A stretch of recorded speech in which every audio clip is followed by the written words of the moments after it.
Halo semuanya, balik lagi sehat terus dan lancar juga kegiatannya.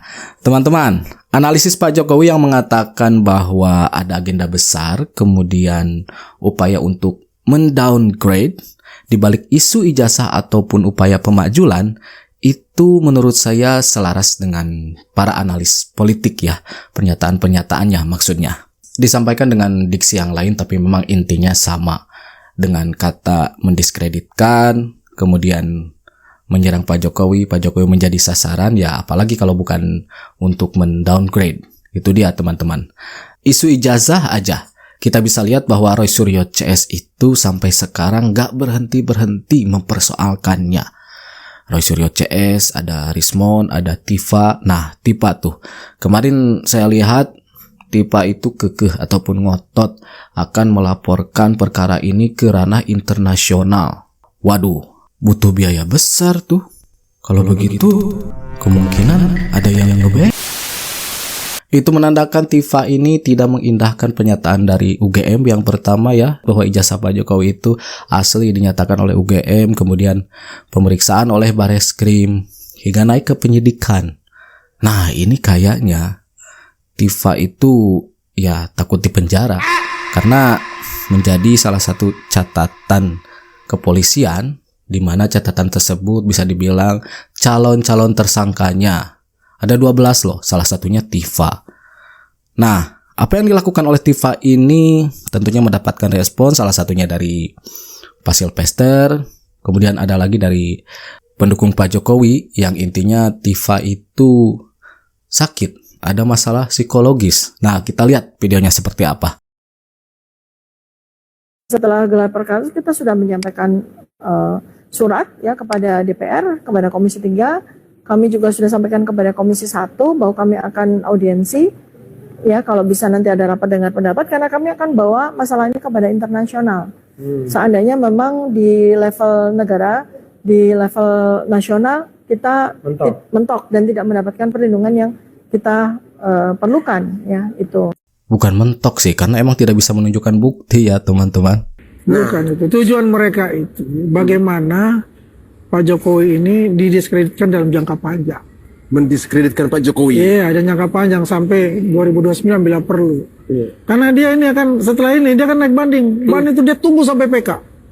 Oh, itu udah kelihatan ya? Oh, udah kelihatan. Udah bicara itu udah kelihatan. Mereka tidak membantah argumen itu, tidak akan terus berjuang sampai PK gitu. Bahkan dokter Tifa bilang akan bawa ke hukum internasional. Iya, kan, ini kan mohon maaf ya, kalau dokter Tifa mungkin secara psikologis ya terganggu, menurut saya gitu ya. Ya coba hari ini dia nggak datang gitu kan. Ya, artinya kan ada perasaan was-was. Ya saya paham seorang wanita berhadapan dengan hukum yang dibuat oleh dirinya maupun kelompoknya itu, akhirnya membuat dia ini merasa, ya, biar bagaimanapun, kalau sudah di dalam ya diri sendiri. Apakah Rismon akan membantu Roy Suryo? Apakah Roy Suryo membantu Rismon? Tidak akan. Ketika dia berhadapan dengan hukum, ketika dia tanya sebagai saksi terlapor, kemudian naik jadi tersangka, mereka akan cakar-cakaran, selamat sendiri. Itu akan terjadi pasti. Yang kita tunggu, siapa sih bohirnya? Iya, berarti ketika tersangka menuju terdakwa ya, nanti itu akan jalan sendiri. Sendiri membela diri ya. Bongkaran. Pasti juga akan menawarkan, biarlah saya jadi GC lah, justice kolaborator. Rasanya itu ada 4 kelompok. Kelompok satu itu adalah HTI dan EPI. HTI dan EPI. Kedua, yaitu kelompok menteri-menteri yang dipecat oleh Pak Jokowi.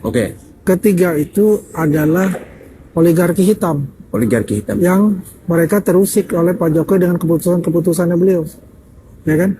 Keempat ini, ya ini adalah Bani 16% sama Bani 24% itu. Oh, yang kalah, yang tidak waktu pemilu itu. Biasa. Mengenai bohir ataupun dalang, itu sudah banyak juga dugaan-dugaannya siapa ya teman-teman, yang memang secara umum itu yang kontra terhadap Pak Jokowi. Kemudian ketika kita melihat video ini, silakan teman-teman berkomentar. Kami mempertegas lagi bahwa kami para pembela para terlapor ini insya Allah akan solid dan siap di garda terdepan untuk melakukan pembelaan secara hukum. Insya Allah.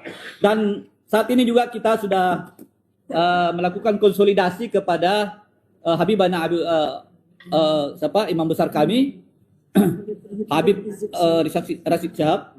Alhamdulillah kami sudah melakukan konsolidasi kepada beliau dan juga kepada Ketua GNPF Bapak Yusuf Martak. Ya, kami memang mempertanyakan apakah memang harus menurunkan lagi masa supaya penegakan hukum ini sama dengan terdahulu.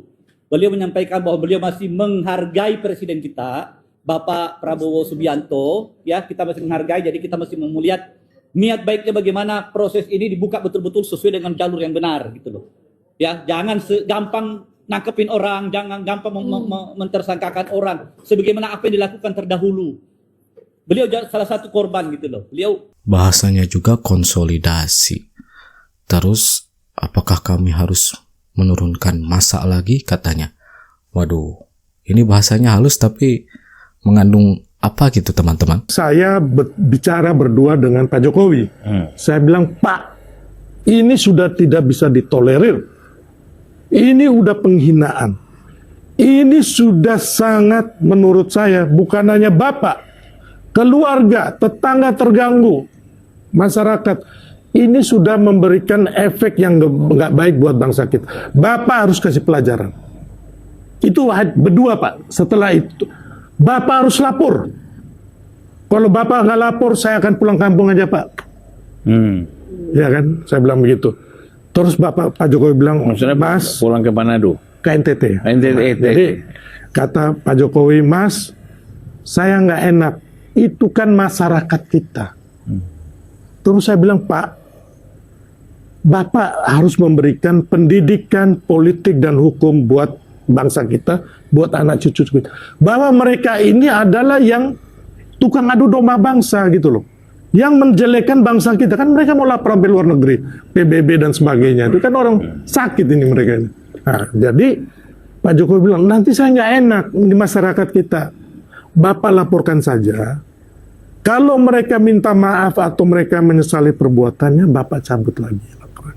Jadi itulah ceritanya, Abangku. Dan Rosioyo CS itu mengatakan tidak akan meminta maaf. Padahal ini udah naik ke penyidikan loh. Apa mau mereka sebenarnya teman-teman?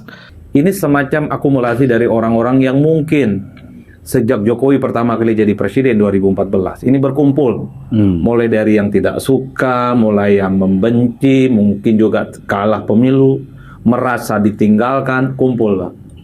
Kenapa kumpul pasca 2024 setelah Jokowi tak lagi jadi presiden? Karena mungkin bagi mereka waktu yang paling pas untuk memberikan serangan sporadis. Bahasa KPU-nya mungkin secara sistematis, terstruktur dan masif setelah Jokowi tak lagi jadi presiden. Kalau ini dilakukan 2014, 2019, 2024, nggak mempan. Karena Jokowi punya di penjara juga. Entahlah. Tapi Jokowi punya segala-galanya. Punya instrumen kekuasaan, punya instrumen politik, partai pasang badan, relawan juga sabrek. Dari Aceh sampai Madura itu sistematis memberikan dukungan secara sistematis. Jadi kalau kita membaca apa yang disampaikan oleh Jokowi, saya menduga ini adalah tempat konsolidasi orang-orang yang mungkin tidak suka, tidak happy, marah kepada Pak Jokowi, mulai dari kebijakannya, mungkin juga karena ada ormasnya yang sempat dibubarkan, ada yang merasa ditinggalkan, merasa kalau pemilu kumpul ini barang. Apalagi misalnya per hari ini Jokowi diyakini tidak punya bemper partai yang kemudian akan selalu pasang badan. Dulu kalau kita melihat Jokowi diserang, bukan hanya relawan seperti Bang Sylvester yang selalu pasang badan, misalnya minimal kawan-kawan di PDIP. Tapi praktis setelah hubungan politik Jokowi dan PDIP wassalam, PDIP kan tidak pernah memberikan pembelaan secara signifikan. Inilah yang kemudian membuat saya punya keyakinan ini ada semacam resultante yang terakumulasi dari residu-residu politik yang pernah dilakukan oleh Jokowi sejak 2014 hingga 2024, long time. Ini sekitar 10 tahun. Orang berkumpul, apakah yang berkumpul ini saat ini disatukan kekuatan politiknya atau hanya sebatas serangan-serangan sporadis dari satu titik ke titik yang lain, kira-kira begitu. Kalau Bang Peter nyebut ini nggak kuat-kuat amat, ini sporadis nih Bang, belum berkumpul satu sama yang lain. Tapi common enemy-nya dalam tanda kutip satu. Jokowi. Nah itu saya mendidated ya. Iya, belum terkonsolidated. Ini masih gelombang demokrasi yang pertama Pak. Masih ada semacam gejolak. Tapi khawatir juga Bang kalau sampai gelombang yang ketiga, ini bisa revolusi besar. Nah yang kedua, sangat relevan ataupun sangat rasional kalau kita memahami apa yang disebut oleh Jokowi sebagai upaya untuk mendowngrade dan merusak kredibilitasnya. Karena kan ada satu keyakinan bahwa Jokowi itu masih dianggap sakti dalam politik, Bang. Kita tetap berpatokan bahwa mereka itu yang menjelekkan, mempermalukan Profesor dan Pak Jokowi itu bukan ahli pidana, tapi dapat dipidana. Ya. Dan ada yang residivis dan mereka tidak kapok-kapok mempermalukan dan proses pidana dan perdata untuk membela nama baik Pak Jokowi. Karena salah satu tuntutannya untuk meminta nama baik beliau dipulihkan kembali, kemudian ya mereka harus mengganti rugi akibat fitnah. Mereka berdalil seolah-olah mereka ahli yang menilai, padahal tidak. Mereka mengejek, mereka mengolok-olok, ya, dan kekeh banget gitu. Jadi mereka harus dapat pelajaran dengan hukuman, dibina di lapas. Kalau tidak itu tidak bisa. Sekian. Mereka seolah-olah ahli dalam menilai, kata Farhad Abbas. Mereka seolah-olah mengatasnamakan ahli, terutama Roy Suryo ya. Dan menurut saya ketika Roy Suryo CS terus-terusan mempermasalahkan ijazah Pak Jokowi ataupun ada yang mempermasalahkan Mas Gibran ya dengan upaya pemakzulan, itu secara tidak langsung menunjukkan apa-apa yang ada di balik isu ini, teman-teman.